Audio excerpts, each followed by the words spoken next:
welcome to the New Japan Dominion 612 post show from Osaka Jo Hall.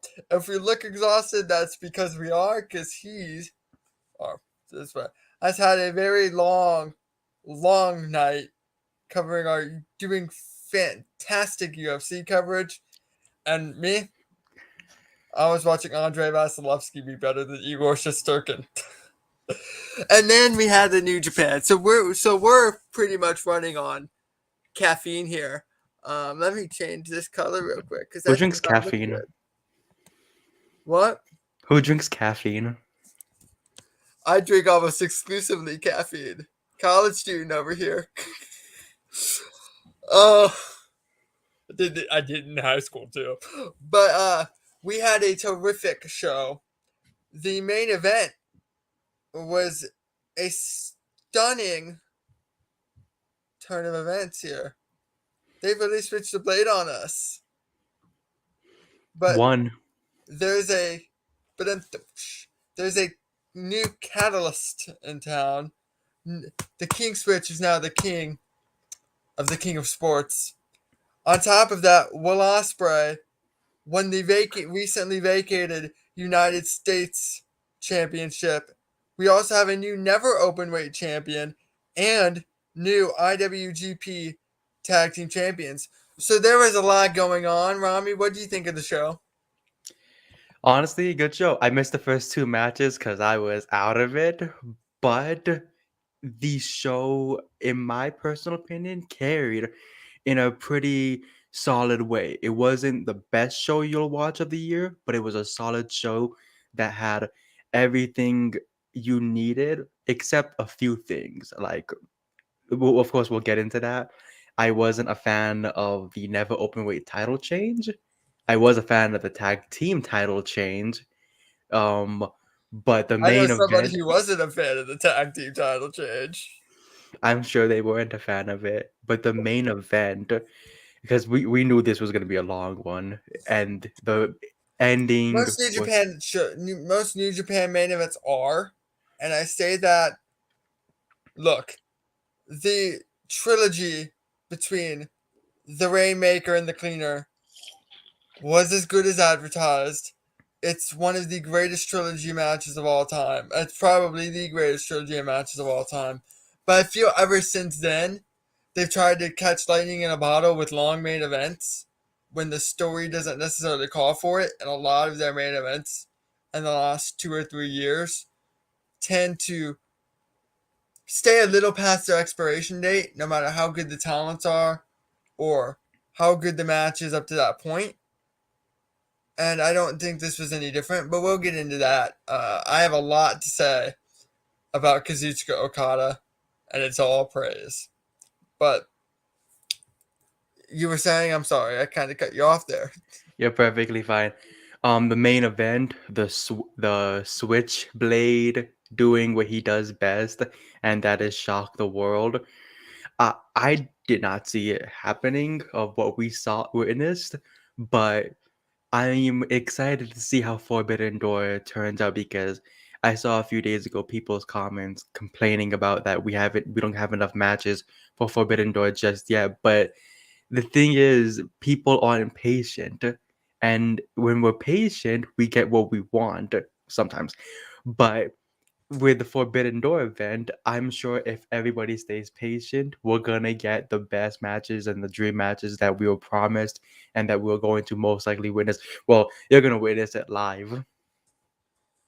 Yeah, there's specifically one Forbidden Door match that I'm ecstatic to get to. In fact, we should probably go into that before we go into the card, since it's pretty big news. We should also hit the G1 Climax entrance. But one of my biggest dream matches, and anybody who's ever heard me talk about professional wrestling knows, there are three wrestlers I study more than anybody else. One of those is Bryan Danielson, specifically American Dragon. And one of my favorite wrestlers in the world is Zack Sabre. And that's a match I've wanted. They had a match in 08 when Sabre was coming up, but he wasn't Sabre yet, you know? But that's the match I've been clamoring for since Daniel Bryan returned in 2018, which I was also there for. So when Bryan Danielson returned in 2018, from there on I went, if he ever leaves, this is the one match I want. And after his match tonight, Zack Sabre Jr. called out Bryan Danielson for Forbidden Door. It's beautiful. I'm sure you're very excited about it. I want to see it happen. Of course, you saw my tweet earlier how I was hoping to see, of course, Tanahashi against Bryan Danielson, which wasn't a knock towards what I'm sure New Japan has been building between Tana and Moxley. I just felt that if we got a match like Tanahashi and Danielson, it would also give a different type of story and plot towards Goto going for the championship against Moxley, because I do not watch a lot of New Japan. I don't know if Goto and Moxley have faced before, but you get the hard hitting style that Goto brings, and you get the crazy violence that Moxley sets on the table, and you're always guaranteed to have a great match between those two. Um, they have faced before, I believe, when Moxley's first G1, when he right after he departed from WWE. Remember how he did that big G1 run Yes. before showing up in AEW? It was like the biggest deal in wrestling. Goto defeated John Moxley in their one-on-one match as part of the B Block and the 2019 G1 Climax. A very solid match. I don't think Hiroki Goto should have won this match. I agree with the call. I'll go into that more later, though I do think Hiroki Goto needs a big win eventually, and I lamented that on the Body Slam Twitter. But Sabre, I think the match would have been different. I don't think it would have been Bryan and Sabre had CM Punk not gotten hurt, because I definitely think it would have been Suzuki Gun and versus Blackpool Combat Club to kind of give you that. Um, Suzuki Sabre, one of the probably El Desperado versus Yuta, Moxie, and Danielson fits perfectly into what I think they were going for. But obviously, you had to pivot and take Moxie out of the equation. So I think they pivoted to a one-on-one contest between Danielson and Bryan, which I prefer anyway. If I had the card and CM Punk is healthy, I would not have done Tanahashi Punk anyway. I would have done Tanahashi Moxley and still done Danielson Sabre. I would have probably put Okada for Punk, but we know how that turned out now. Um, I'm a little surprised by tonight's outcome. But yeah, Zack Sabre Jr. called out Bryan Danielson, the American Dragon, in his interview after his match tonight. So that's one dream match that has been added to the card for Forbidden Door, or seemingly can be assumed that it's going to be added to the card. A big speculation, we could say. Meanwhile, the big announcement for New Japan was the G1 Climax entrance, and there were a couple of really interesting names. I feel like there was a lot of extra filler this year. I don't need to see Bad Luck Fale in. You know what I mean? I don't need to see a number of those guys. But there were a couple of names that really took interest. Filthy Tom Lawler. Tom Lawler. Filthy Yeah, Tom I'm is one of the excited. best wrestlers in the world. He's been dominating on New Japan Strong.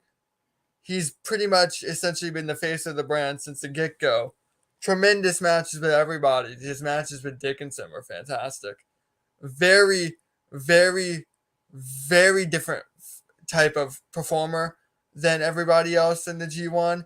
I think it diversifies the roster a lot, differentiates the blocks, and I really like that entrance. I think he can do a lot, and I expect a deep run here.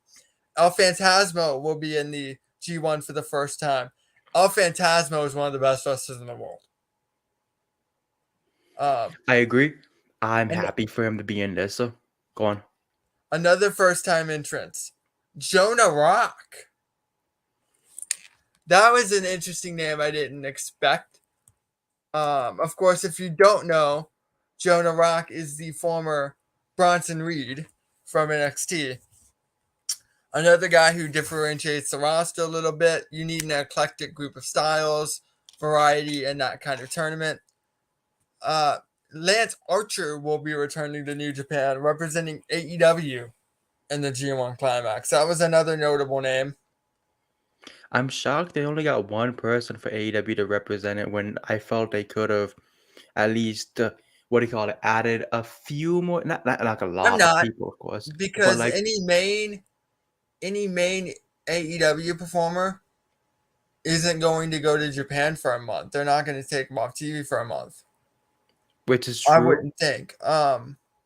Because you have to be in Japan that entire month for to more or less to do the G1 Climax, and that clashes if they have a main story right now. And AEW, which Lance Archer happens to not, and Lance Archer's already established in New Japan. So I think Lance Archer's a good fit. Um, but what did you think of the G1 Climax entrance? I'm excited about it. I was really happy about Tom Lawlor being added to it, Jonah being added, LP being added. When I saw Lance Archer, of course, representing AEW brand, I'm happy about that because he does add something towards the tournament. He's of course been in New Japan before. He's had many battles. He's defeated Moxley prior for the championship, I believe so. And just what you can have for this tournament is just a bunch of different variety of styles of guys, which the G1 Climax should be. It's gonna be an entire month of a lot of people losing their sleep and a lot of people just speculating who could walk out of this. My early prediction for to see who can win this, it might be a very huge stretch, but it's just something I'm gonna go with. I'm saying Jonah is going to at least have a top three standing and could potentially be the one to win it. That's a huge stretch, but it's something that I can think in my head and be like, I can go with this prediction and be bold about it. You know who I'd have win the G1 this year? Who would that be? Tomohiro Ishii. Ooh, the Stone He Pitbull. finishes second every year. He's gotta win eventually, and like at some point he's gotta win because they keep putting him in the top two every year. But I think he's a great fit, and I think New Japan's struggling to find new top guys who want to stay long term, and I think Ishii does, and I think that fans would really gravitate towards an Ishii G1 win and potential title win later on. I think that would be a different outcome. What would your thoughts be on that? I would love it mainly because I love the feud that he and Jay White do have because they've already been feuding for quite some time. Like with the nickname Jay White has for him, the little puppy bitch. I personally think that they always put on the most star-studded matches, and plus, it would be nice to have a main event for Wrestle Kingdom be Ishii against Jay White. It adds something different because for the past couple of years we'd have Kota, we've had Okada, we've had Naito in it. We've had Jay White in the main event, but the thing is, I believe he's not won a majority of those main events. So to have him hopefully make it this far, win with the championship, because I'm sure New Japan has big plans for him. So if he does get to Wrestle Kingdom and the plan for Ishii to win it does happen, those two fighting will be a well-established feud, and it will be something fans should most likely look forward to for the event. So What you do you think? mentioned that. Do you want me to go over the rest of the roster list real quick? If you would like to, yeah. Let me pull that up. Give me one moment. I should have probably had it pulled up already, but alas, I did not. I'm sure somebody will tweet about that later. Um, so the list of participants, the first off, the G1 Climax 32 will be from July 2nd to July 17th, and it will feature Great Okan, All Hail, Sonata, Yes, sir. Tamatonga, Hiroki Goto, Toru Yano, Hiroshi Tanahashi, Tom Lawler, Jonah, who has taken the rock off of his name, evidently, Yoshihashi, Tomohiro Ishii, Kazuchika Okada, probably going to win, Jeff Cobb, Will Ospreay, Aaron Henare, William. Shingo Takagi, Tetsuya Naito, Jay White, Yujiro Takahashi, Bad Luck Fale, Evil, Chase Owens, Juice Robinson, Taichi, Zack Sabre, Kenta, Lance Archer, David Finlay, and El Phantasmo. I don't mean to sound like a dick because I like the whole pimp juice type of name that he goes for, but why do they keep putting Yujiro Takahashi in this tournament when he really does nothing for it?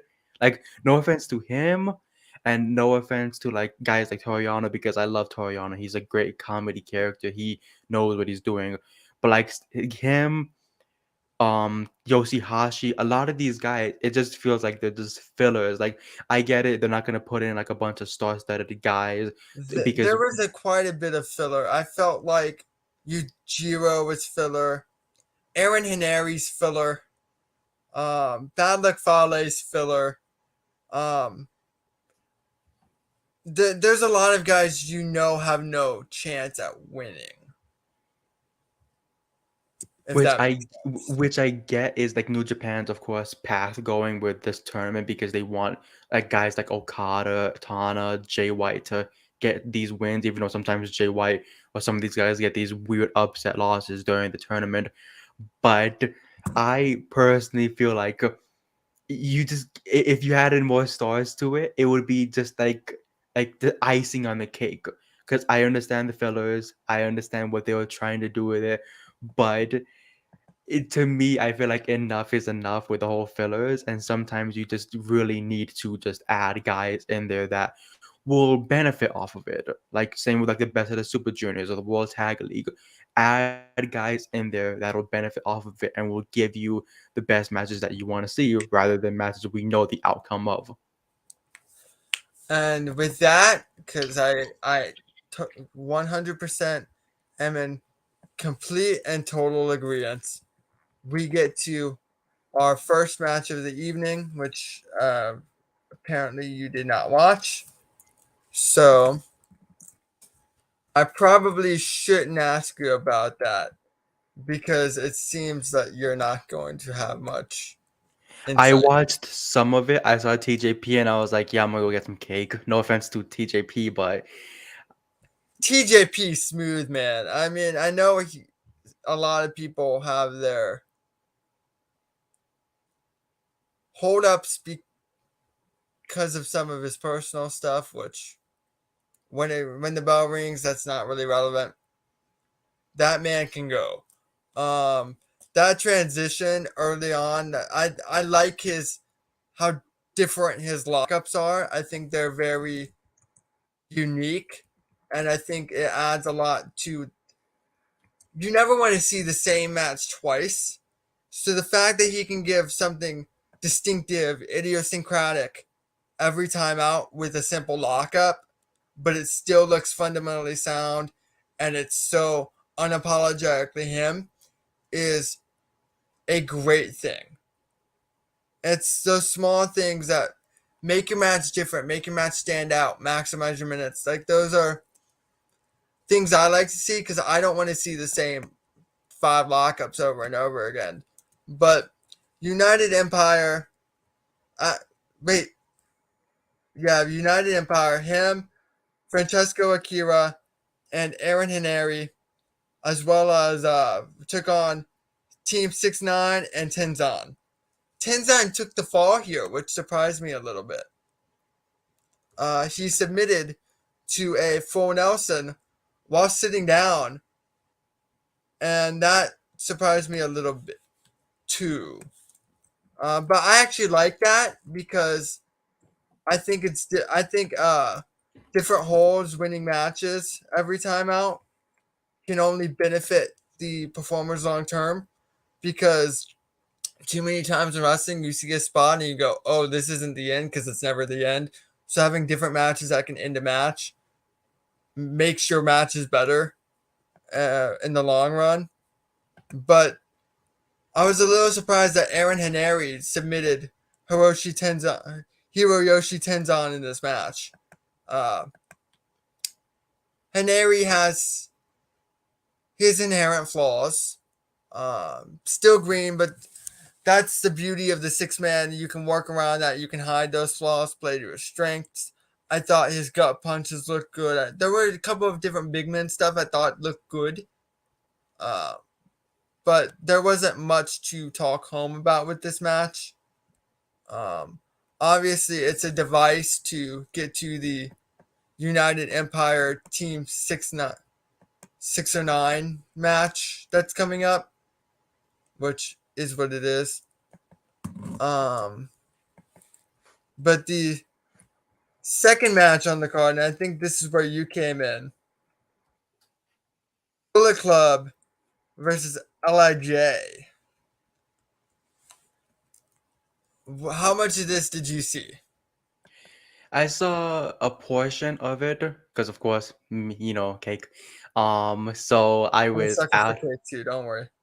I was out of it. I loved because I saw the spot where Ace. Okay, so first LP came in and the back scratch on a Naito, and then Ace Austin came in and pulled out the fucking stick, and I'm just like, because I don't watch a lot of Impact, so I don't watch a lot of these what do you call it, what Ace Austin does, which is my fault most likely, but just to be able to see him in New Japan and be able to bring out these moves and wow the crowd, I honestly thought was something entertaining in my eyes.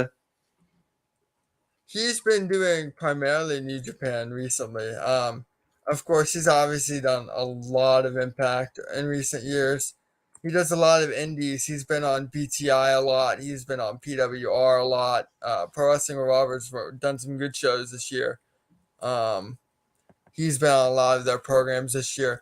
I really like that he brought out the X Division Championship with him. I think That him was bringing something that everywhere that was something that caught my eye immediately when I saw can the only, X.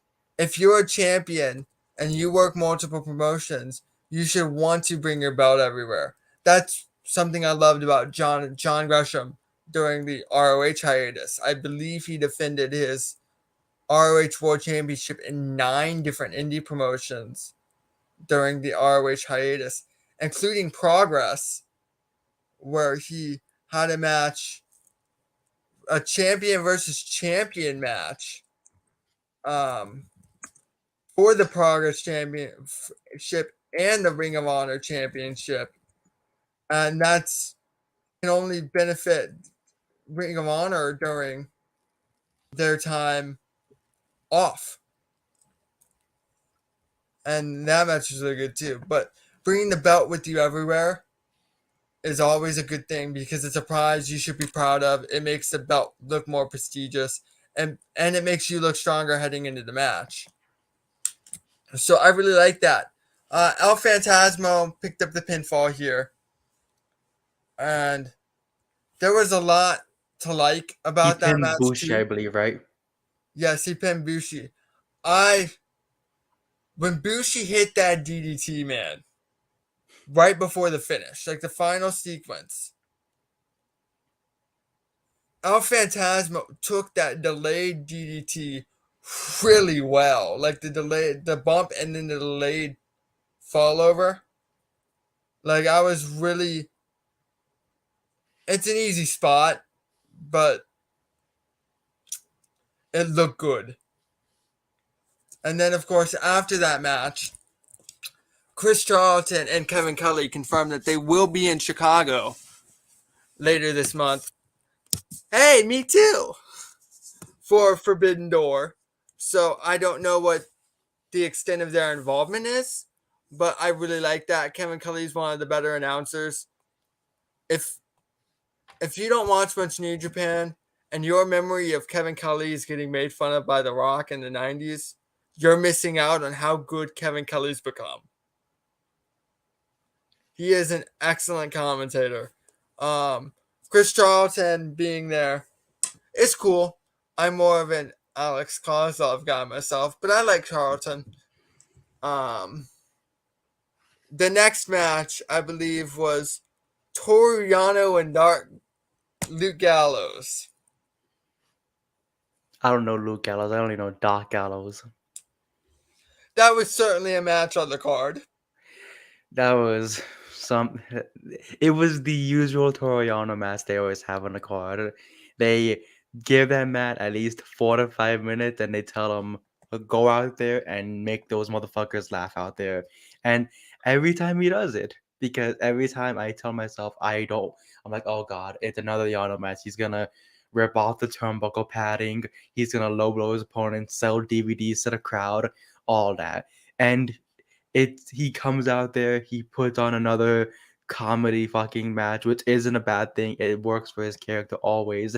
And I'm glad how the commentary team didn't acknowledge the what happened to end the match, the low blow, which allowed Yano to get the pin when him just fucking running off like a thug.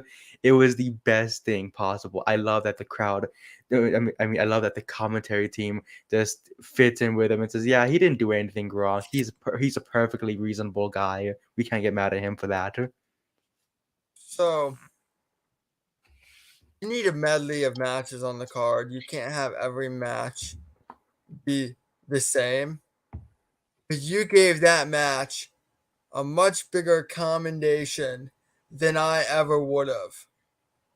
I love Toriano. I would buy DVDs from him in a heartbeat. The approbation you just gave that match, you sat there and told me you enjoyed this match. Yeah. If you put a Toriano match on the card, I'm gonna watch it. I don't care who his opponent is. I'm gonna watch it. I like Toru Yano. I think he's hilarious. But I like him in a more ironic way.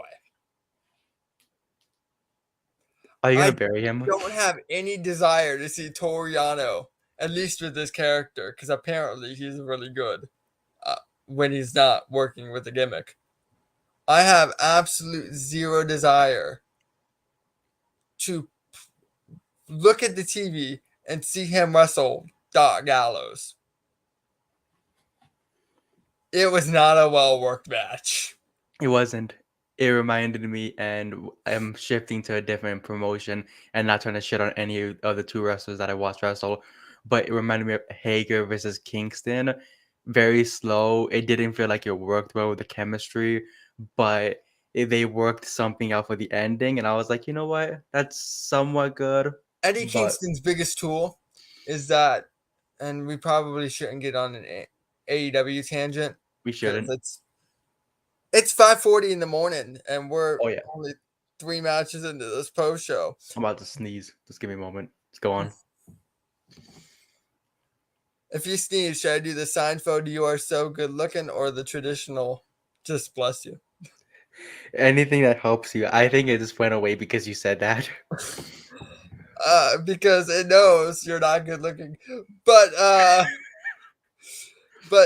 Eddie Kingston's best tool, to wrap up that point real quick, is the fact he makes you feel something, because the ultimate goal of a professional wrestler is to make you feel something. Eddie Kingston's a solid worker, but he needs the right opponent. He's not going to have a great match with anybody. Oh no. And I think the That's Jake what Hager that's what match showed it that. reminded me of the Hager match. Yeah, I was just But like, this this is match did so not slow. remind me of that at all.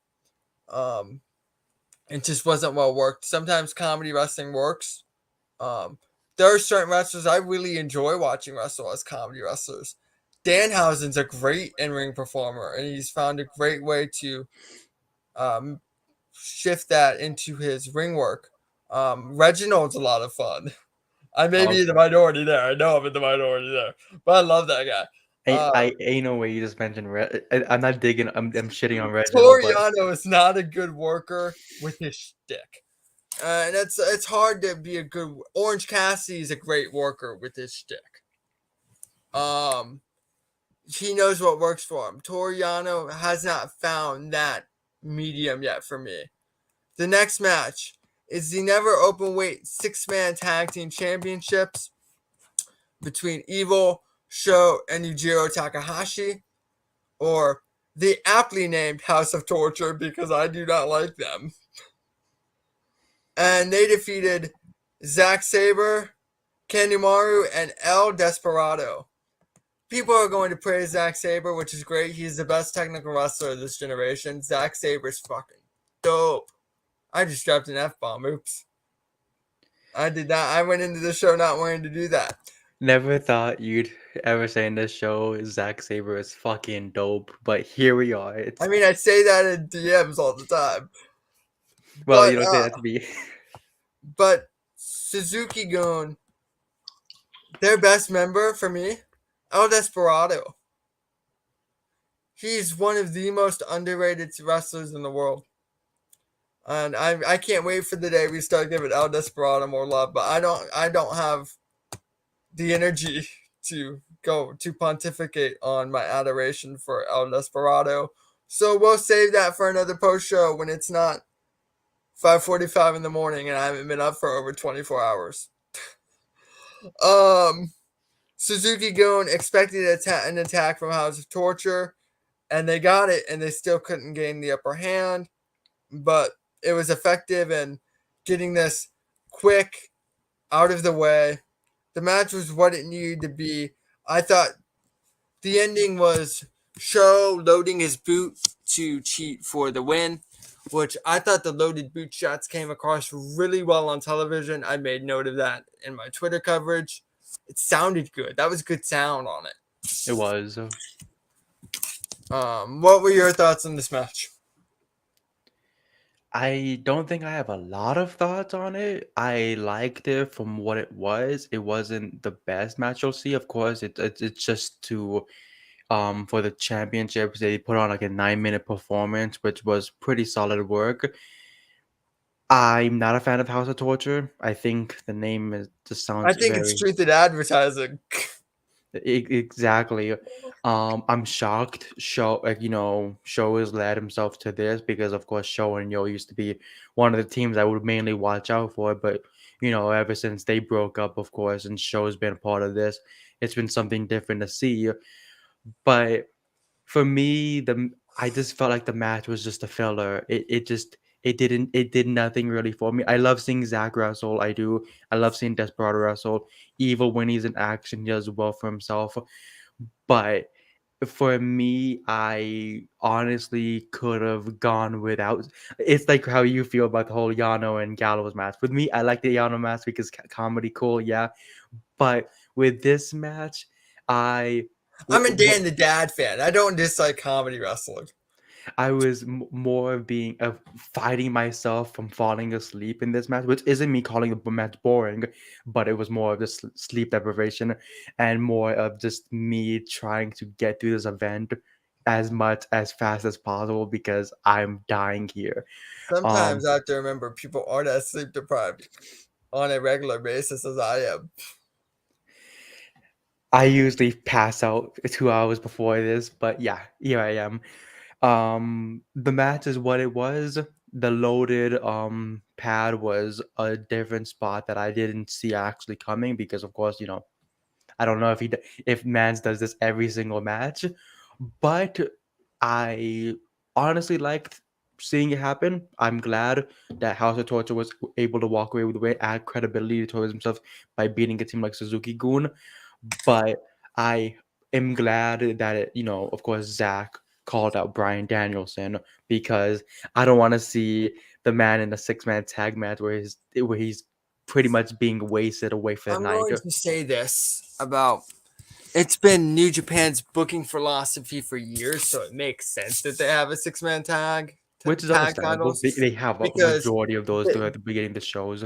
they love their 6-man tag matches. I'm done with that philosophy. I understand it's an easy way to have somebody take the fall because you have so many factions without your main guys taking the losing heat.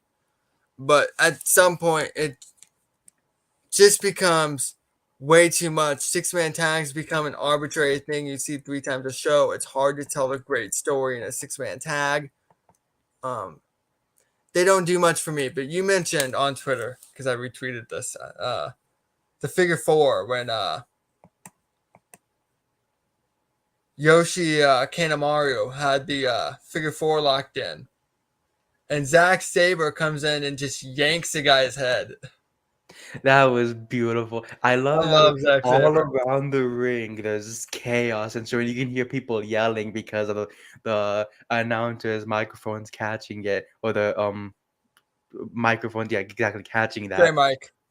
Um, and just the referee trying to just circle all around because of what's going on, and you have interference coming and coming there. But the thing is, the figure 4 just kept staying in, and even with a head twist, even with almost a rear naked choke, it just would not break up. And I honestly felt like that was a good spot to add in the match that made me be like, you know what, I can wake up from this. So I love Kanemaru's figure 4. I hate the figure 4 as a move, but I think he does a great job getting as much leverage out of it as possible, making it look tight, which is a lot of people don't do.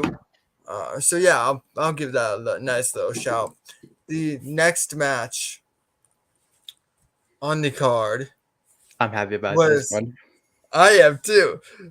Here's a drinking game if you want to get absolute hammered at 6 o'clock in the morning, the crack of dawn. Every time I say all hail, take a shot. So the next match is Great-O-Khan and Jeff Cobb, the United Empire, former IWGP champions, versus Chase Owens and Bad Luck Fale, who recently took the belts from them without pinning the champions. And I believe this was their first defense. I'm probably wrong.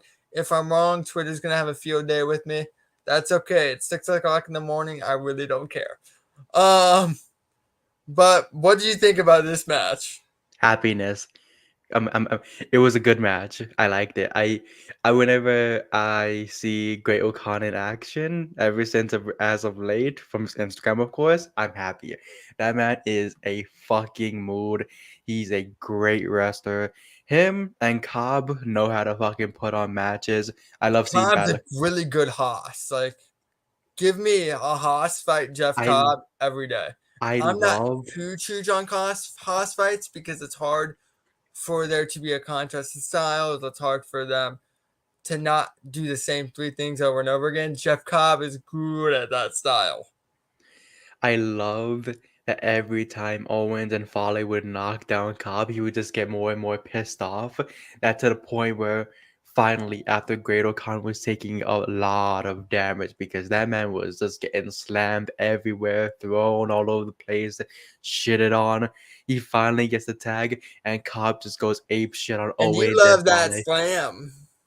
I love that slam. That was so fucking nice. Um, but what do you call it? I want to point out one thing. I love Great Okan when he was doing. I believe it was Mongolian chops. I could be wrong. It could be the clap Yeah. against the head. The Mongolian Bell chops. claps. The claps to Owen's chest, Yeah. to Fale's Chase chest. Owens had a nice bell clap in this match. It was amazing. I loved it. I'm glad that it ended with new champions and of course Okan and Cobb winning back the championships because fuck Chase Owens. No offense to him, So, but hold on. It's funny you mentioned that because I have a text. Look, from your other boss, my boss. was. So, I got a text. Let's see what time it was. I got a text at 3:04 in the morning from Body Sam's wonderful, and you can sense the facetiousness in my voice, wonderfully frustrating editor in chief, Love you, Cass. Sorry. So I got a text from Cass, and he's like, "It's a Chase Russell yet?" with the question mark, and I'm like, "Yes, he did not win." I'm very to the point. He did not win. And I explained what happened, and he said, and I quote, "Fuck that shitty." And then he's like, "I'm not happy. You can do a post show if you want. I'll be passed out within the hour. But voice my displeasure with Chase losing on the show."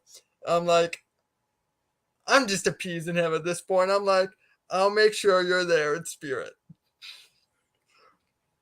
Voice his displeasure. He got his own platform. He has more platforms than I do.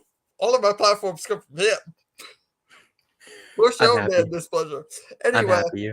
I was like, "I'll make sure you're there in spirit." And his response was, "Say fuck a lot." I'm like, and then my response was, "I'll make sure to tell Rami he can go fuck himself." Rude motherfucker. But It's Cass said 2:52 a.m. and here you are Spirit treating me like says fuck a garbage. lot when complaining about my homies losing. So Cass, I think he likes the outcome, all things considered. I love the outcome. Whenever Chase Owens loses, no offense to Chase Owens, but it's a good day for me. I'm just like, you know what? This is good. No beef, no hatred at all. But I'm just like, you know what? It's a good day to see Chase Owens lose. And tonight was a good night because Jeff Cobb won, the Great O'Con won, and we have new All tag hail. team You champions. can't say Great O'Con without saying all hail. All hail, Great O'Con. I'm not taking a shot. You're very elated that Chase Owens won. Excuse me. You're very elated that Chase Owens lost. Yeah, very happy. A little bit. Yeah. On the other hand, Cass was very perturbed. Just thought I'd make that abundantly clear for everybody. Perturbed is about the least animated word I can use to describe how he felt. But yes, all hail Great O'Con. All hail. All hail. Okay, so after the match, recently, the stablemates for All Hail Great O'Con and Jeff Cobb, the United Empire, took out Trent Beretta of Roppongi Vice, who has recently made a comeback in the absence of Chuck Taylor on AEW television. Rocky Romero came out after the match and made his presence known in front of the Great O'Con, all hail, and Jeff Cobb, not all hail. And let's just say things were a little rocky. Very rocky for the Romero. Just It a was little bit. So I'm a little curious as to whether or not that set up a potential Great O'Con all hail Jeff Cobb match versus Roppongi Vice for Forbidden Door. that could be Roppongi a Vice good now match. seems firmly entrenched in a program with United Empire. So whether it's Great O'Con all hail Oh my god. or Jeff Cobb or Aussie Open, one of the I two makes sense. for me, I feel like because of course you know me, I love seeing big bookings. Pause. But I want to see That's not PG. You're gonna get us demonetized. All Hail Great O'Con All hail. be and Jeff Cobb face off against FTR with all the belts on the line. Because come on, that already sounds like a great idea. It sounds like a beautiful idea. The IWGP, the Ring of Honor, and what else? What else titles they hold? They were AAA champions for a while. I don't think they are anymore. But that still adds a lot of gold to that mix. They And are the current AAA World Tag Team Champions. They've held those titles for 238 days now. That's a pretty good time. Um, Pardon me, Las Superanas won those championships. I don't know why FDR carrying them. But I would, if you do that, I would have FTR would have to win because I know they've discussed potentially doing a New Japan run anyway, and there's a lot I would like to see. I would like But to see FTR versus Dangerous Techers. I would like to see FTR versus Gorillas of Destiny. We got a glimpse of FTR versus Aussie Open yesterday. There's a lot you can do with the New Japan run for FTR. I don't know where Great Khan, all hail, and Jeff Cobb would fit in the landscape of a rebooted Ring of Honor. Then again, I don't know where FTR fits in that. I don't expect them to be champions long term once the division is revamped and the show starts going, which hopefully we have news on soon. If we do, be sure to tune into the Code of Honor podcast on Body Slam. It's YouTube, hosted by the incomparable Kyle Sparks. I almost tied my tongue. I'm too tired to. Their names are too similar. They're gonna laugh at me later. The incomparable Kyle Sparks with his Sparky takes, and the magnificent Kylie Fuller. They do a wonderful job. Of course, they don't have the best producer in the world, but that's most podcasts, especially the ones produced by me. But they do a terrific job. For any Ring of Honor news, let me go ahead and plug them. Watch all of our shows. We have a lot of great shows. Tea and Tights. This way I don't have to do it at the end of the show because I'm going to forget. We have a new GCW Game Changer Weekly, my old stomping grounds, now hosted by Righteous Raj. We have the Indeed show with Mike Hamley. We have a lot of good stuff. But yeah, that wouldn't be a bad choice. I think that would be a fun match. And just to say this, because I'm probably gonna forget it in the next like 30 seconds. I would love if this resulted, because if FTR does face all hail Great O'Khan and Jeff Cobb Oh, hell. for the championships and do potentially win the IWGP Tag Team Championships. I want to see FTR at Wrestle Kingdom. I know we have a couple of months to go before Wrestle Kingdom, because of course Wrestle Kingdom in January, of course. But if we get a New Japan run from FTR and it results in bigger things for them, and Tony Khan gives them, of course, the the day to be able to go to Wrestle Kingdom and do this That show. precedent set. Because he's let a bunch of people. He let Jericho work it. He let Moxley work it. Of course, like, it's just all about. I feel like if they don't have anything booked at that time, AEW related, if they don't have like a big show AEW is doing after New Year's Eve, then that would be a beautiful match to put up. I'm sure they'll have New Year's Smash because that's yearly tradition now. And then they're easy to try to do something the same. Oh God! But it's funny we're talking about Forbidden Door so in depth because the next match had major Forbidden Door implications. Haruki Goto, your boy, Yes, sir. lost, and Oh, a come on. solid match. Wasn't anything more than it needed to be. Wasn't anything less than it needed to be. It was right exactly what it needed to be to Hiroshi Tanahashi. That was pretty straightforward. What were It your felt thoughts on this match? it felt like a Tanahashi Goto match. Like if you've seen them wrestle before, they gave off a little bit of a shorter vibe to that type of match that they pull off all the time, but it was exactly what you said. It wasn't anything more. It wasn't anything less. It was just right, and I feel like it placed Tanahashi in the perfect position because we all know he was originally supposed to face CM Punk. That is not going to happen due to this injury. But Right. now, I know, buddy. But now we're gonna get Tanahashi against Moxley. I'm I'm happy no matter what with the outcome. I would have been happy with Goto winning. I would have been happy with I Tana wouldn't have winning. been. Shut up. Because Moxley Tanahashi is the match you've been building toward for 3 years. You don't mess that up. But I do agree that Hiroki Goto, if you keep putting him in these spots, needs to win a big match eventually.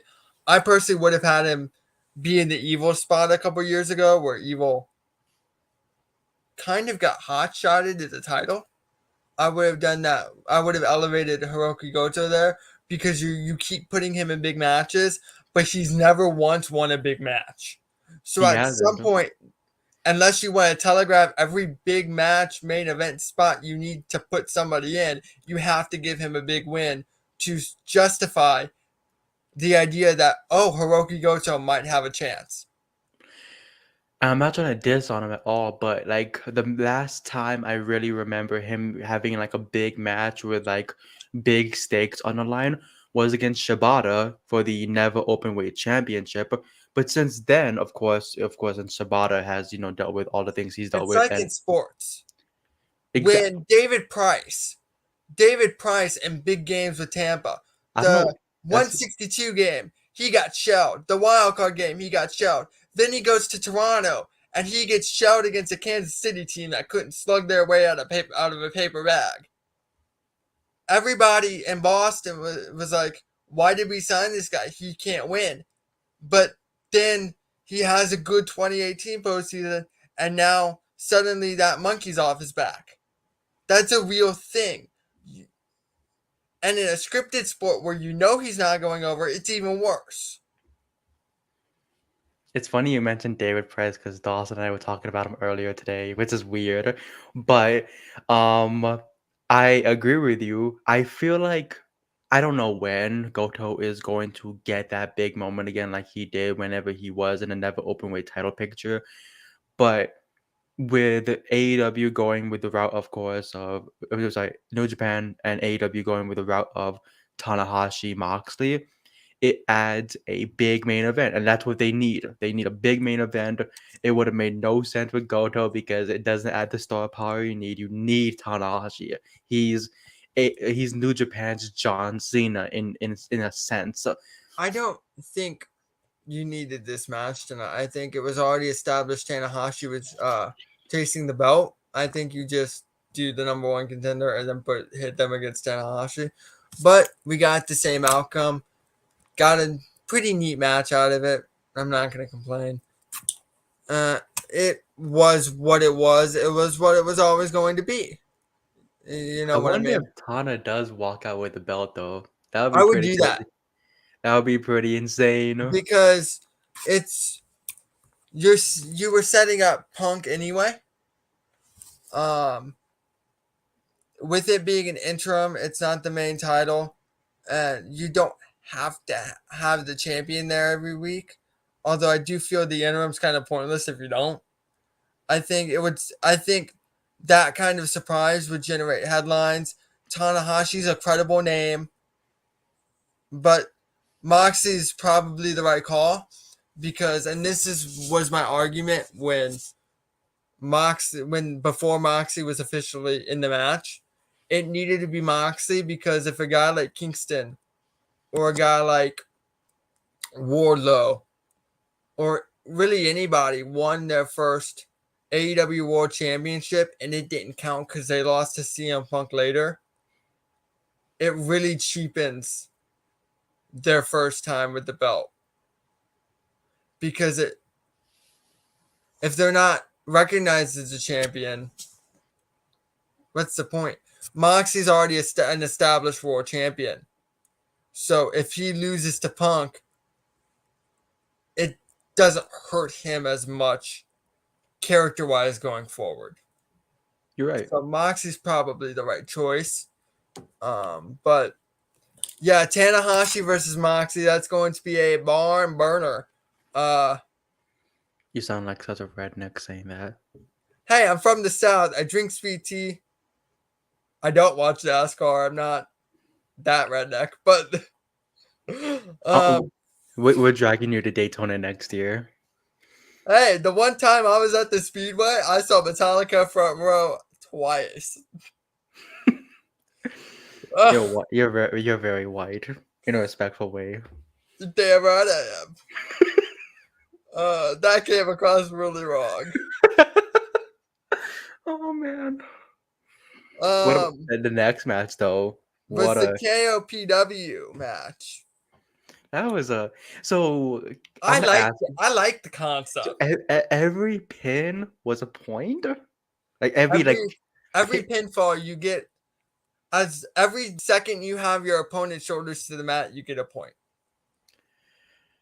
it's so weird, but so cool. It Like that. creates a different dynamic. It creates a sense of urgency. It's like a 10-minute Iron Man match just with a whole bunch of points.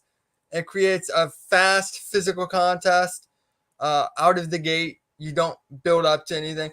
It differentiates the card a bit. I keep going back to that point. That's one thing I do like about New Japan shows is I don't feel like I'm watching the same match over and over again.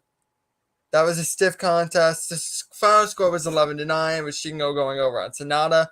I'm a big Sonata guy. I'm a big Shingo guy. What's not to love?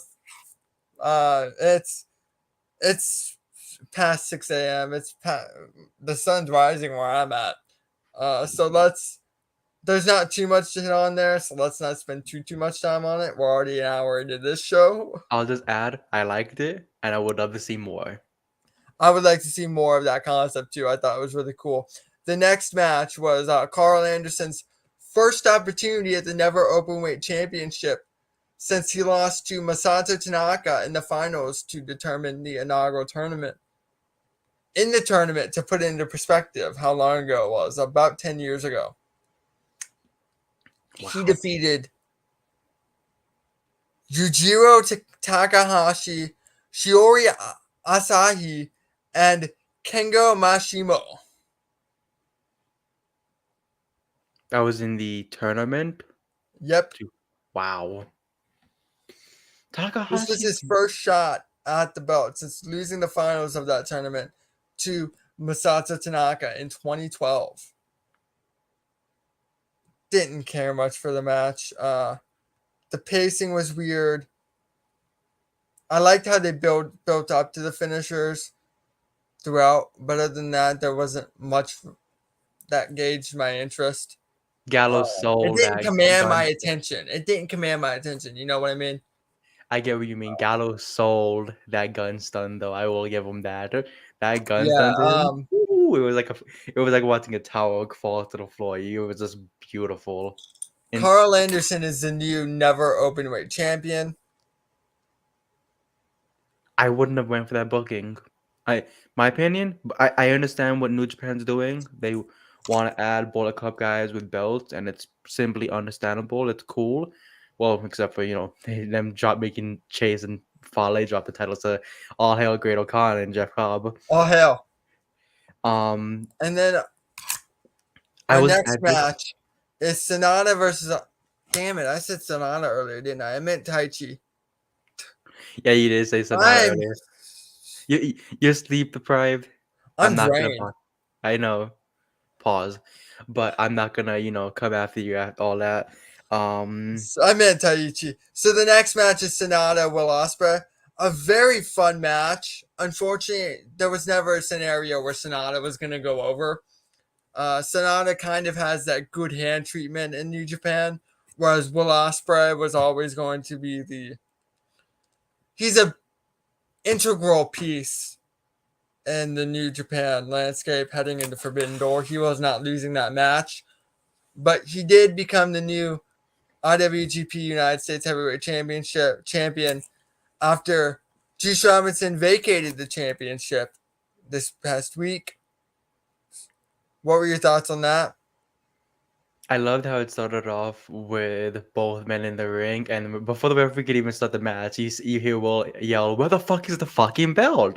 Like, and of course, the situation of what's going on with it. I liked it. Of course, whenever Will Ospreay wrestles, it's always a fun time. Sonata as well.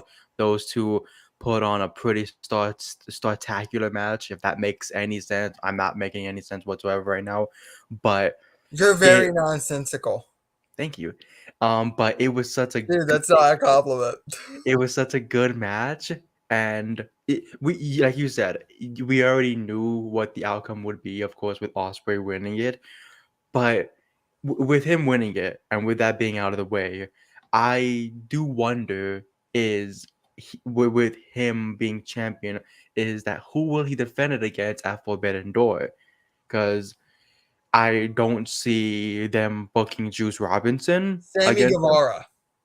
Sammy Guevara versus Will Ospreay. Wow. Okay. That's a quick booking but solid booking.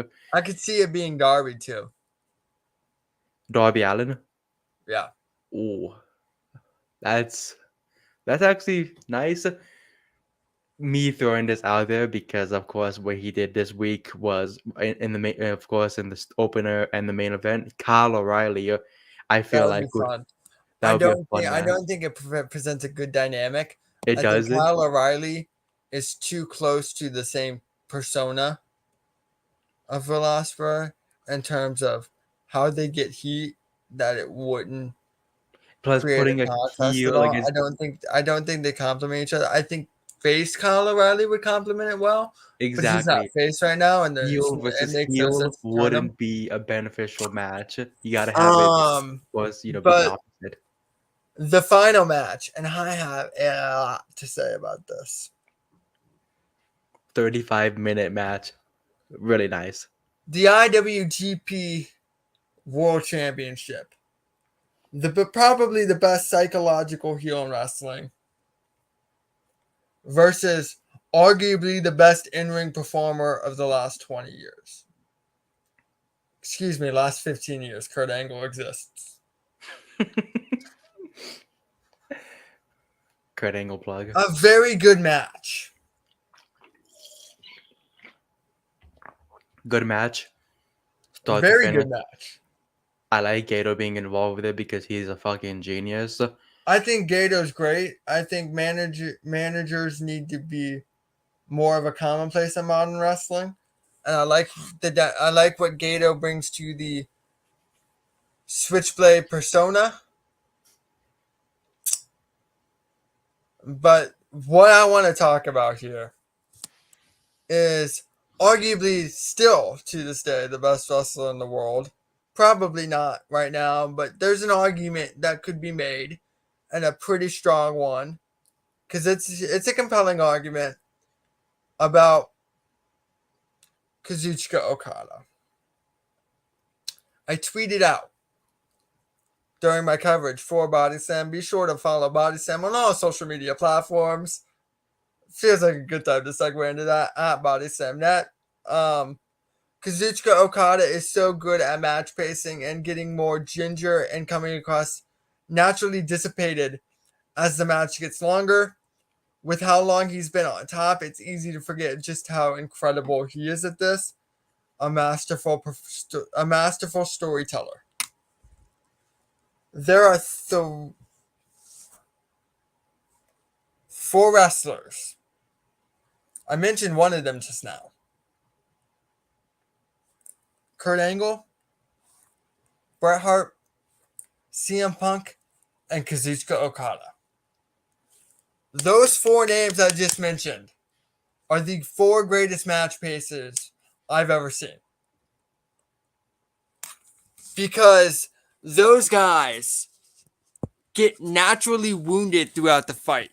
You don't have to necessarily target their body parts, but the wear and tear on their body comes across so authentic in the way they sell themselves and the way they take moves and the way they get naturally more tired as the match progresses. It's like the energy bar going down. Kazuchika Okada favored his ribs, landing on the shotgun dropkick, doing simple elementary moves like a regular body slam. And he's still punishing his ribs. But Jay White didn't really target his ribs because if you look back in the tape, there's a spot where Jay White hits a Saito suplex to the floor, and his ribs bang against the apron on his way down. He wrote that into his story and how my ribs just took damage. I need to sell that throughout. Then he also does it with the knee. Because when Jay White does target the knee and the dragon screw, which, by the way, let me go on a tangent there. The dragon screw spot is great because as somebody with a myriad of joint problems, I most certainly have my fair share of them. Specifically with that cartilage in your knee, my knee requires to pop it every once in a while or it'll lock up and I won't be able to move. It's really weird. Anyway, as somebody who has to pop his knees regularly, the longer you hold it after the pop, the more you feel it. That When doesn't sound Jay fun. White does the dragon screw, he holds on an extra few seconds of pressure and just wrenches it one more time. And I think that's a great touch because it allows the blood to rush through, the pains to shoot through your knee. I think that's a great touch to his dragon screw. Slow it down. Perfect. Anyway, so when Okada hits the drop kick, his regular drop kick, he lands and he just starts screaming in pain because of his knee from when his leg extended and connected on the drop kick. It's those small details of Okada's work that put him so far above everybody else.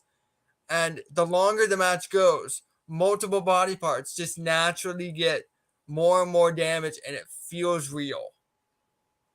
And a lot of guys don't do that. That's a lost art. And the four guys I mentioned, but specifically Okada, because he's the one we watched tonight, are tremendous in that regard. And I just wanted to give Okada as much praise as possible for that. I love the way that he sells. He always puts out the most, whether it's the most littlest things or the most biggest things. He puts it out there. Those aren't words. Don't worry about it. It's 3 a.m. You Same cannot here. talk. You cannot talk. So just throughout the match, no matter how many times he put Jay White through hell, it seemed, with throwing him into the guardrail. He threw even Gator through the guardrail. He bounced back with the drop kicks, with the swinging tombstone, with the lariats, with the Rainmaker. No matter what he did, it just couldn't stop Jay White. Anything Jay White did to Okada, it hurt him every Not to time. mention, when Okada did things like the spinning tombstone, there were small pauses because it took so much out of him. He couldn't capitalize right away. It's, again, the small details.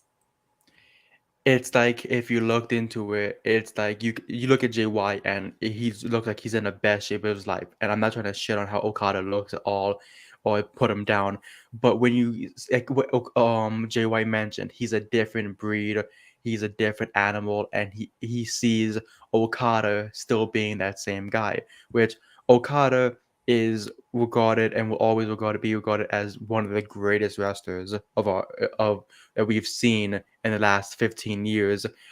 But with Jay White coming in and just doing everything he said he would do, he only had help from Gato 2-3 times at most. But for a majority of the match, he just kept coming harder and harder and putting Okada through the worst hell that he could put him through.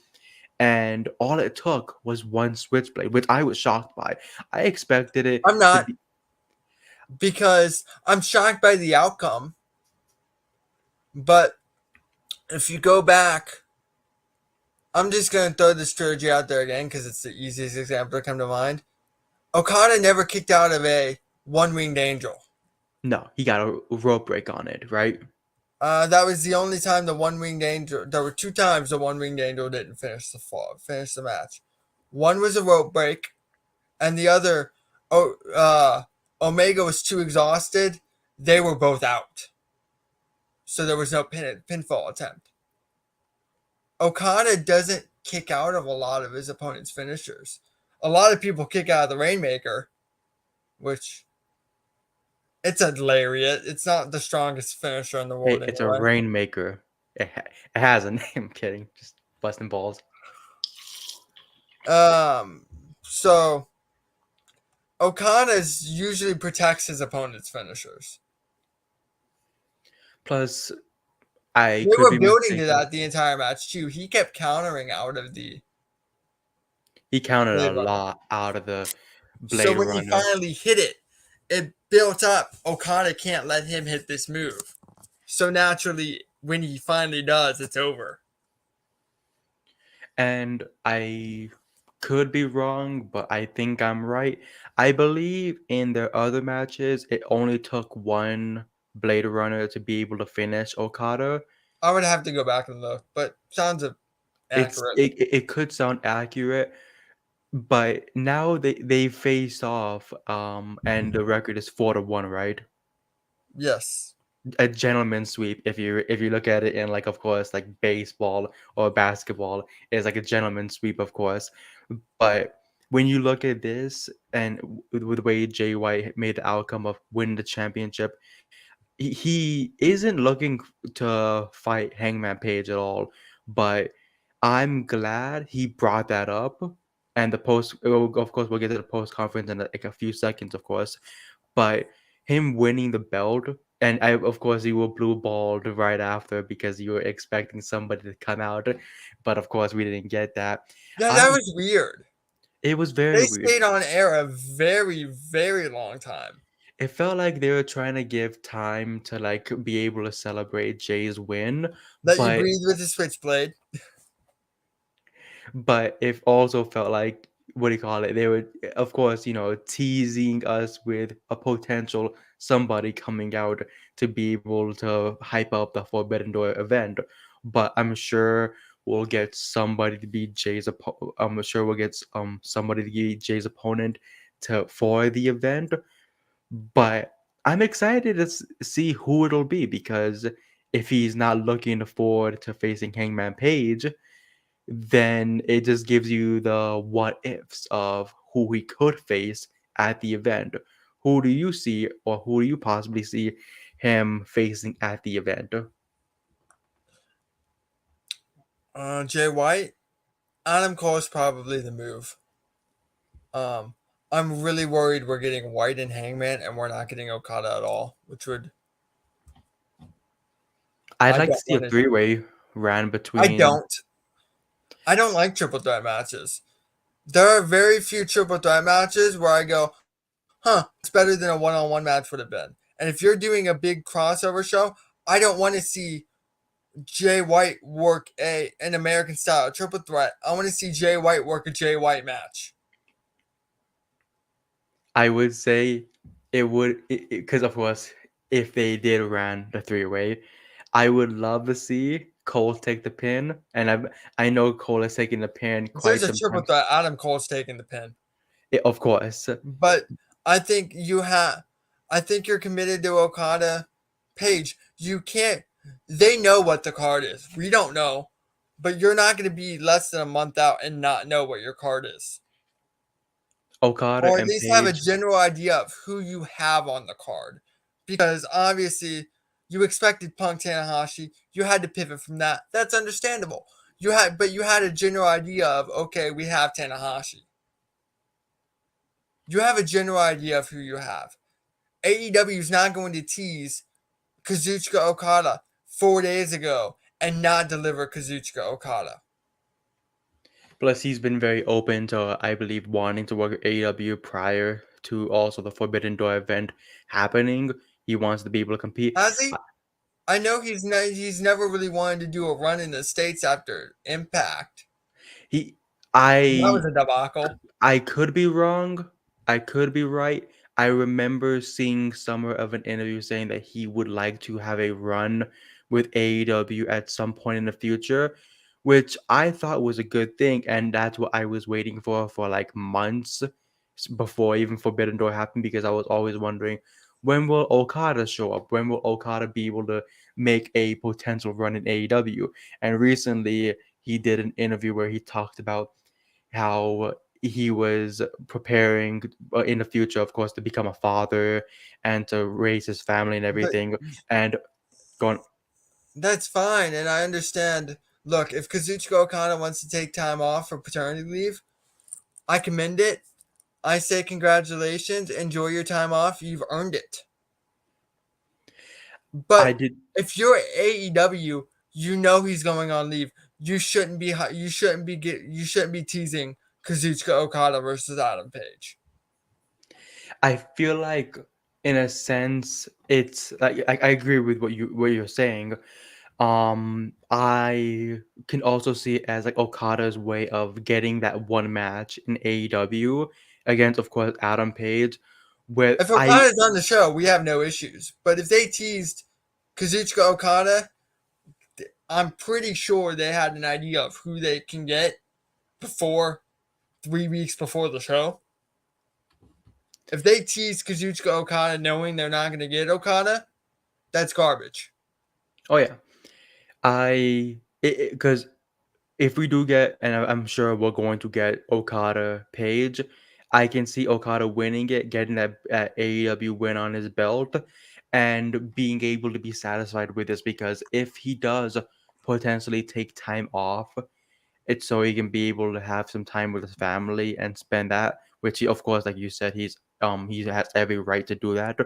I would love to see him have that one match with AEW, have that big match with Page, because those two will kill it. Those two will blow the roof off the place, and it is able to at least give us that one moment where we saw Kazuchika Okada inside of an AEW ring for that one moment before he I decided mean, to take a break from pro wrestling for the time being, if he does decide to, and not go after Jay White for of course, I fifth mean, match. if this is all a way to, if Forbidden Door is his final day for a minute, then this booking makes sense because you're not going to put the IWGP World Championship on an AEW guy. Nope. Like you're not giving Adam Page that belt. So if you're doing Adam Page Okada and Okada's done after Forbidden Door, Okada can't be champion after Forbidden Door, so he shouldn't be champion heading into Forbidden Door. But Exactly. if this was a way to set up Jay White, Adam Page, which is a good argument it is, uh, at least from a fan speculation standpoint, I have no sources. Please don't run with this as Body Slam's reporting that, because we're not. I'm not the one who. Well, I should be the one who does the reporting, but I don't. I'm too lazy. Uh, Remember, we're um. paid by Tony Khan. Oh yeah, we're dirt sheet writers. Very absolutely. But if that was a way to set up Jay White on Page, I don't like it, and that's coming from a big Jay White fan. Because I'm just gonna answer this I'm gonna just see if I can answer your brain for you. It feels like very different. Like you're going straight left like NASCAR, right? If And then he all of a had sudden you said, take a fucking if ride.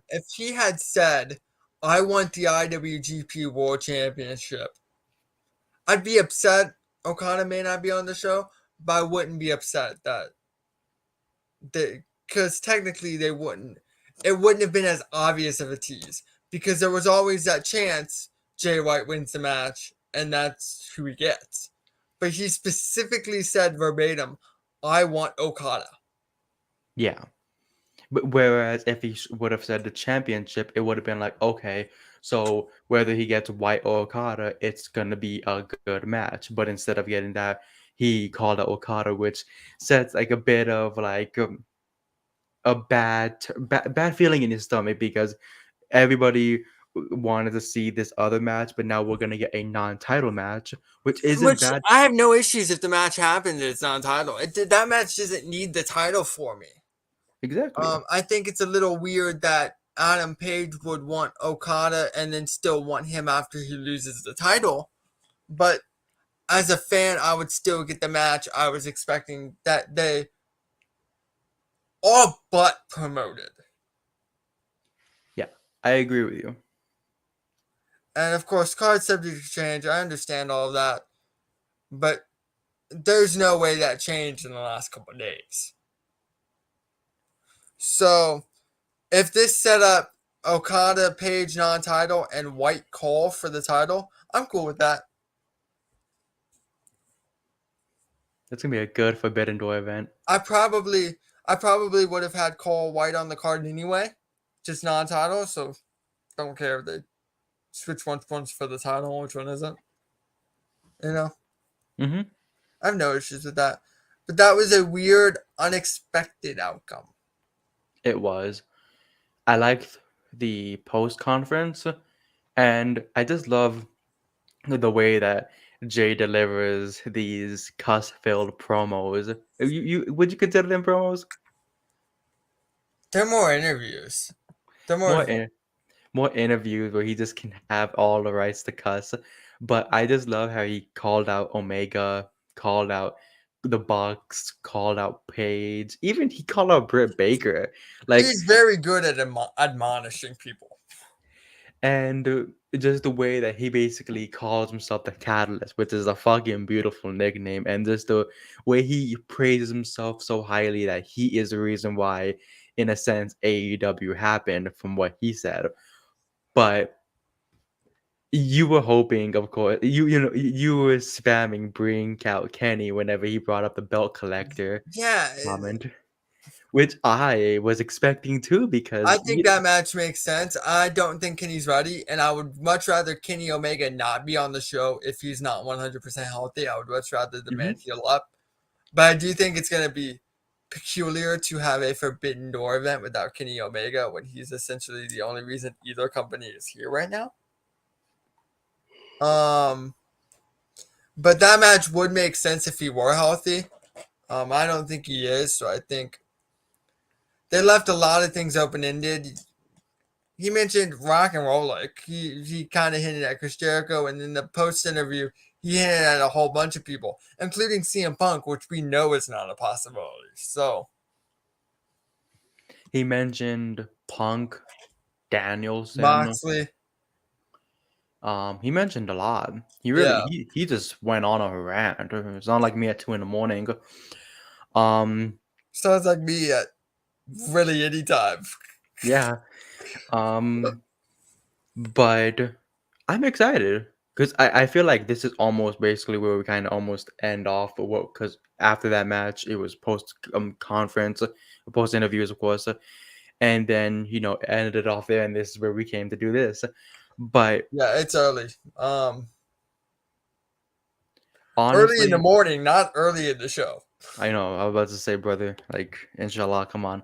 Um, but I'm excited. I know I keep saying I'm excited, but I'm excited. Forbidden Door is gonna be a really. I'm getting this sense you're enthusiastic. I'm enthusiastic. I'm happy. I'm good. It's You're great. you're bursting at the seams, man. I'm stupendous. This will be my first time. Stupendous.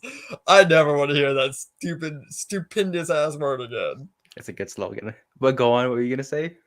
This is my first trip in Chicago. I'm very, very ecstatic. You can't tell, but that's just because I have no energy to be excited. Yeah, your smile is showing, so it's a good thing. Yeah, I've got a lot planned. I'm like I'm already planning to go see Flatline, the original Flatliners, because I'm a big Kiefer Sutherland fan at Music Box, because they're doing a showing at Music Box. I'm planning on doing one of the original speakeasies, because Chicago was big in the Prohibition era, big state for Prohibition, and I'm a history nerd. Uh, Art Institute's planned. I've got a Wrigley Field tour planned. I'm a little upset because they come back in the day after I fly out, but the White Sox are doing a home game, and then I looked at it and I'm like, I'm not dragging a non-baseball fan to a Who White are they Sox facing? Orioles game. Oh, oh, So I'm like, because I'm not even sure I want to go to an that's Orioles White Sox disgusting. game. That's bro. But I've got a lot planned. I'm planning to do the fountain. The fountain at the beginning of Married with Children's Signature is in Chicago, so I'm gonna do that. I've got a whole bunch of stuff planned. Uh, I'm excited. I'm gonna be disappointed if you're not listening to Kanye on your trip in Chicago.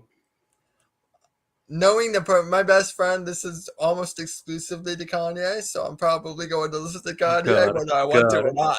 good, as you But should. early Kanye is great. Like everything from uh College Dropout. just everything up until My Beautiful Dark Twisted Fantasy is great Wait, what you? because Wait, are you bashing? Are you not putting over My Beautiful Dark Twisted Fantasy, no, or are you? I include that's included in it because that might Okay, be his best album. okay, thank Um, God. I was about to say, homie, we were about to get in a fight. oh no, the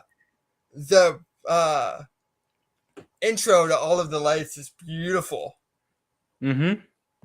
and then of course the piano in Runaway is also fantastic. Bro, that But takes my life away. a college dropout, late registration, graduation, 808s, and My Beautiful Dark Twisted Fantasy. That's the Kanye I like. Everything else I could throw out. Yes, Okay. that includes Life of Pablo. What? But it's Life of Pablo. It's dude, bruh. Do I have to make you a playlist of the best songs on there? Because I will do it. No, because I've listened to it. Famous is the best song. I'll send you my Kanye playlist later. Mm-hmm. Wait, so you Why want are to we put still on air? Where you can I want, find you, Rami? you can find me on Twitter at who else but Rami. It says it It's on right the there. screen. Yeah, it's so great. Who else but Rami? You can find me on Twitch at who else Literally but everybody else. Shut up. You can find me on Twitch at Who Else But Rami TV. I stream almost every single night. It's a cuss fest. It's great. Everybody on there is amazing. Um and yeah, I write for Body Slam. I'm mainly MMA writing, but I also get into boxing and pro wrestling as well. It's a good time. It's always fun to be part of this show, getting called a bitch before it, and having a good time talking about the All Hail Great Okan and Well, talking hell. about New Japan Pro Wrestling at 3:38 a.m. It's beautiful. Hold on, I'm gonna update my Twitter bio before I go into uh where you can find me. Oh, that my Twitter's on the screen. Let's see. Edit profile. Add all hail Great Okan. Oh, I don't have space for it. I'm gonna take something out later, but I could sit and put all hail Great Okan in my Twitter bio. But you can find me on Twitter at the Jameus. I am an editor here at BodySlam. I do a lot of audio content as well. It's been a minute since I've done news. I get on everybody else's case about news, and I don't even do news. So it's like I'm a manager. I am an editor, but classic management. I'm a hold on. I got tongue tied again. I'm a manager. I'm an editor at Body Slam. I do a lot of our audio video content as a producer and an on-screen talent, which you caught me on a bad morning. I'm way too sleep deprived for this. I have a new podcast coming up with the Extremist. biting my tongue on the adjectives I'm about to describe him with. But my favorite fella, Corey Brennan. Um, I only call him that because he hates it. So Corey, our main MMA writer and our main wrestling news writer, and I have a new project coming up. We're recording this week. In the first episode, I'm going to talk a lot about Kazuchika Okada. So if you liked what you heard tonight, or pardon me, this morning, it's still nighttime to me. Be sure to tune in. It's called the Excellently Executed Podcast. On this podcast, we will break down different holds, spots, cells, bumps, all types of different fundamentals from different performers throughout wrestling history who did these the best, who did this the worst. Obviously, the names of play on Bret Hart because I think he's the greatest worker of all time, most fundamentally sound worker of all time. I'm very excited for this show. But the first episode is going to be on best drop kicks. So be sure to tune into that. If you don't have an episode on best roll-ups, I'm gonna be disappointed. We'll get there. There's a lot of ground to cover, and we haven't even started. It's great. I love it. I'm excited to see it. But yes, that's coming up. Also follow me on Twitter for all types of weird music, baseball. I write about baseball too. Cartoons. A lot of lightning right now because Nikita Kucherov's good at hockey. Different takes. I tweet a lot of random stuff. Anyway, I think we've more than outstayed our welcome here. 90 minutes in, 91 minutes in, give or take. It's like a full feature film. And as a director, I am no Douglas Sirk, so let's wrap this up. It's a bunch of good fellas. Goodfellas wasn't Douglas Sirk. Be quiet. No, Goodfellas was Martin Scorsese. I am definitely no Martin Scorsese. I was Anyway, just trying to bring up the Goodfellas. That's all. Goodfellas was a lot longer than 91 minutes, too. I know. I watched it today. I watched a lot of things today. Earlier today, I watched yesterday now, I watched the Richard Donner Superman, which is still one of the best. Is that why you sent me that message? That is why I sent you what I sent you. Anyway, you can read my review on that on my Letterboxd at Jameus Moody. Remember, subscribe to all of our Body Slam platforms. We are available on everywhere podcast. Your favorite podcast platforms. You can buy your Body Slam merchandise at Pro Wrestling Tees. Read all of our news. We have some terrific writers: Kyle Sparks, Corey Brennan. Rami Hanna is okay. Don't tell him I said that, though. He gets a bit of an ego. Whoa, pump the brakes. I'm pretty good. I rest my case. All of them to wonderful news work. So be sure to check out all of our news coverage on our website, bodyslam.com. And peace.